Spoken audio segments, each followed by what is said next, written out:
onia akwaba. Meet Charles show na mo hwe na maba me nua bako. Me fe vintage. Vintage one. Ebi ono abekbo ni din ama obi atie. Na ya to dwumadi no so.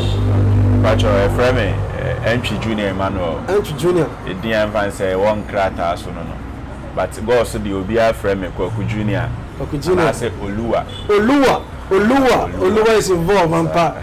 Enti said there obi kan no obi nsi trodo matoa. Kwaku Junior KG ene no be ka say. Enti KG aka say we vintage. We dey very vintage back up. Ene no be din komo na yeso be afri no ho. E be wa wo kra me so be ne be tie no so be afri.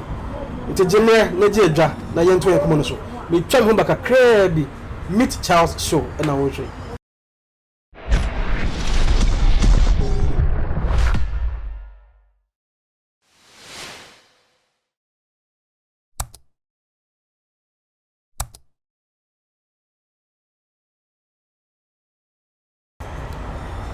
Vintage.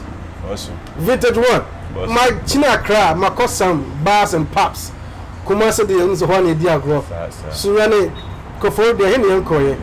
But my barber who hase me maniaji. The environment looks so natural. We also the bamboo na design hase the chair. Sofa me hu hwe from ho floor no the designs e wo no ho. What has it what African pub bi ankasa like.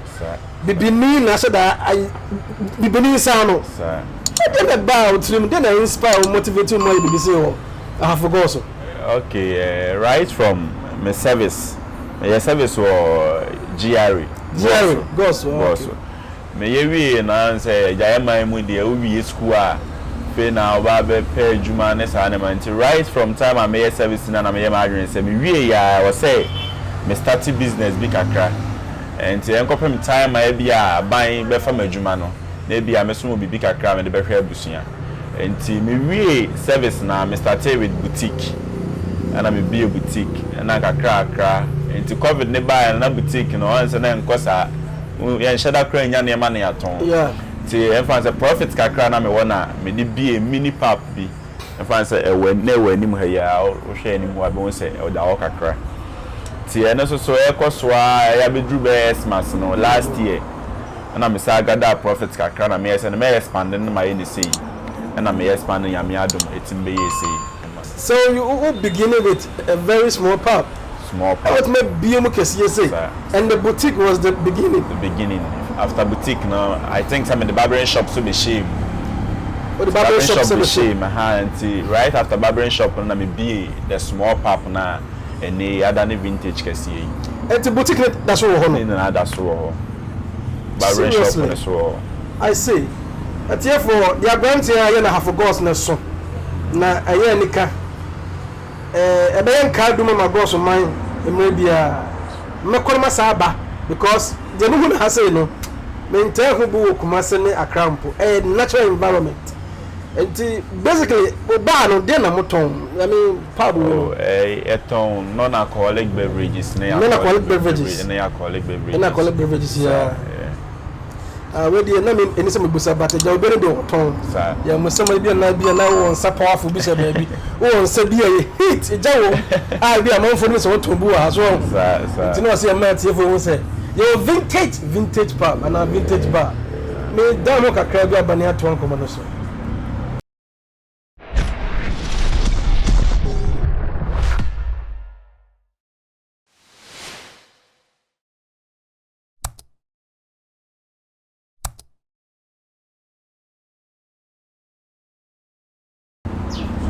Vintage. What I said, Matthew, you know, yes, no. Obia the Hano. Obia the Hano. Many of the Kaha buy so come as so effect. The home will take no. Okay, look okay.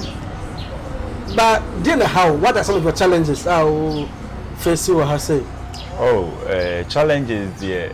And the everyone say, maybe Mamuha say, in case a young guy start to say, or ye be support to Binya ALS. I'm going to you so I target with many things. Okay. Negative guys they bring. I bet try to bring you down and cast a pound farm. A chrome highway will be an overcar. Oh, what to say? Like all costs were any fire. and young guy was this way be the sanke boa or more oh yen be saying from one but young yes I or met try to bring you down. Those are the challenges I met my say. You feel see more yeah. Apart from that dear who challenges be institutional doors so you put baby yeah maybe some to so baby black money bro yeah na who shows be on programs be our born wa say every days be na there because every 2 weeks even Saturday 2 weeks Saturday of every month be any 2 weeks into everyone say next 2 weeks Saturday I just an ending. Yes, second Saturday, last Saturday of every month. It's every month be our sacrifice. Sir. Twice in the month on Saturdays. Sir. Jam akesiye pa. Jams ne. About programs. Both shows akesiye. Oh, and I had Nikan. I had Nikan. At here for ready. Twice in the month when Ninkan. He knows a woko. Ahafo region. Ahafo region man. So we me makodia yom so Goaso. Vintage wa ha. Uwo kuma simpona so wo mra. Oba hasiye bo so bani beka. The environment looks so natural from the top to the down. Wakaba was a year we bo so Africa. Wo bibi man kasa. Yeah, ti they trouble ho ba. Meet style show. And now we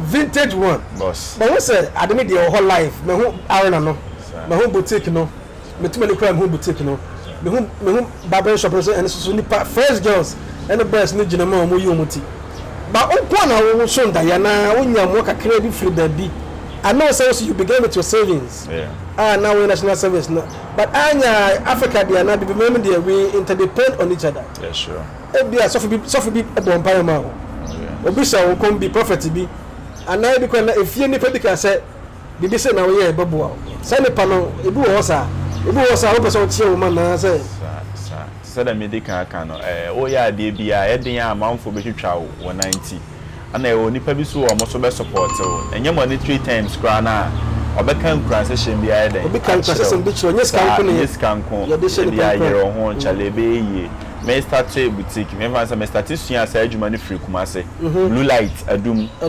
minya obi ti say Kelvin or ne shop ho any o ma jo mo ana jo mo na o blue light wo adum amoboa me kan kran session amoso na eboa me kokwan so na mo de mpaboa na ma mpaboa so na me ton nya ho mfa so I see sa ento na adum blue light na adum blue light si ya me ka say amoboa me wo sa kwan na so me bago so aso a me family amoso anja me mu nti wo supply chain from adum straight kumase na yeni na sa na me bago so a me family me ma me papa me nua ma mo so support me na me go so aseme so me sa da Mr. Joe Big Joe antifosu and ba Big Joe ono so enfan say de me ma wen say me ye bia me kono na me so kire na on ka say jaida kwa ku ye be boa wo ye ne say we ma me direction in na guide me through me bia ono so boa me was akwan so na afin so Mr. Bosu ono so ye obi a me koshia no GR sa na sa o ye me panyini wo ho ono so si obi ato na akra na me link up gidigidi up to now Mr. Bosu da so frɛ ono so e ma me nkran se hye mo hye me nkran o ma me encouragement na me koso aye de me yi se sa ni pa we na o na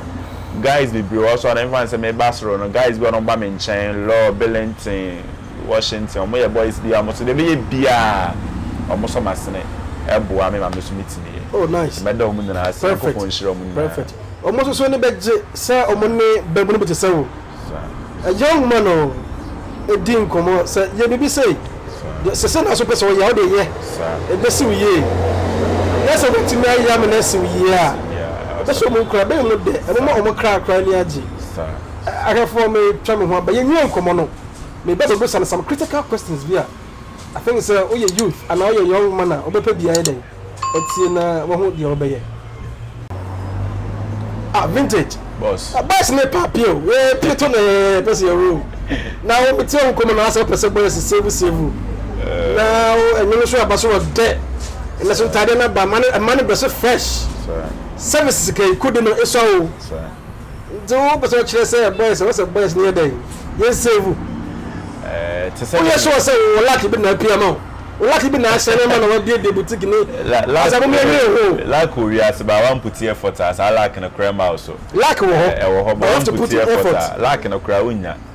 I dey o we at to say dem dey kan no say service sika isa but on also plan our life ni to say me we school no me na mfo ni bi wa na mo ye service bi a ogo so na o ye service wa Accra me new relative bi a ho asa me ko han dan me depend on me am hu sika bi asa me a but me hu say da bi o say me force be service no ogo so me han dan be ko aba na ya say nua de oni ofi me nya bi a den edi tinu de sa ntini ko ba sa do na masa boso me sika no me di bi kura na kakra bi da ho a metimi da den ai bibi ana ntwen say bi a benya sika kese bi na dey start bibi ti say dem dey kan na me start na me phone mini shop bia me phone na me use ya papa me say yakopon bo a me ya metimi aduru be penso ama ye den madri ti sa na me ka che my hair for enemy age me vintage 2 bottles of pay e mo down so 2 bottles more down but no listen baby aso baju ani anya bibi ansa na waju ani that's simple I was so nya bibi nya bibi ansa na waju ani because say bibi na ni cry friend wo to bo a answer bo to bo na nice bibi so na ni hwe na akwaju ani nteni nya welcome myself vintage very well so the busa question be no continue say ba show you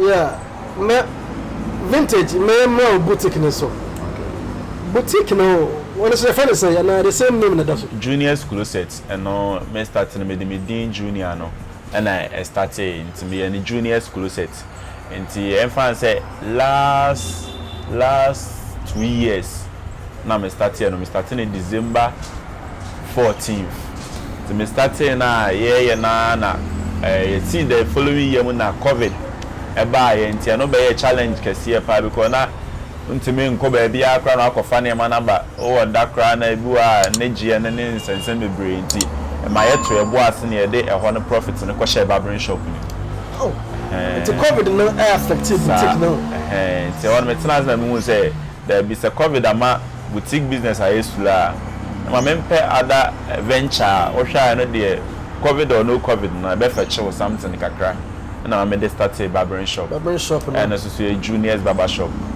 and I'm just starting into the sonka crack and sunny be a vintage arena pub. I heard any day many until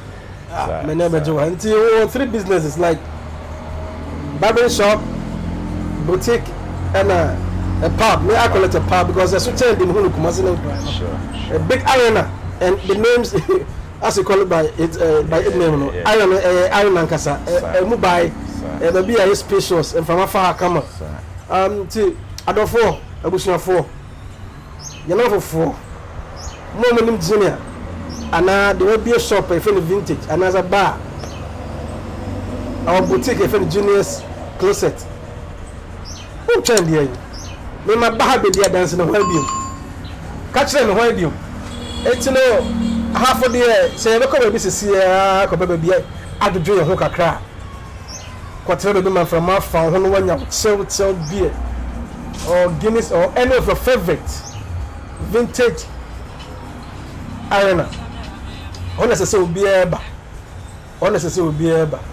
eti nana ade na obeka chacho your last submission we show vision na onya ye baby I was starting free like a boutique COVID no class I didn't hold a gym COVID no didn't hold a gym one tiana could be a barbershop no say and also work across no mama me arena and my man for better na say na so bi obi also autonomous na so to dia when they be at ready I grow when because I successful agina until so obetimi share baby frame until e ba ha say no but a dear for 2 semanas a dear crash seminar obekama age group no enya bidie atomotomo mu se encourage babia wo bia beje ogina bia no odi bibisi woni so be ya obeyede December na person kama wo age group neti okay dem asam kakra me kan kire omo ne se nipa bia osisu a wo passion be for something wo interest will be mu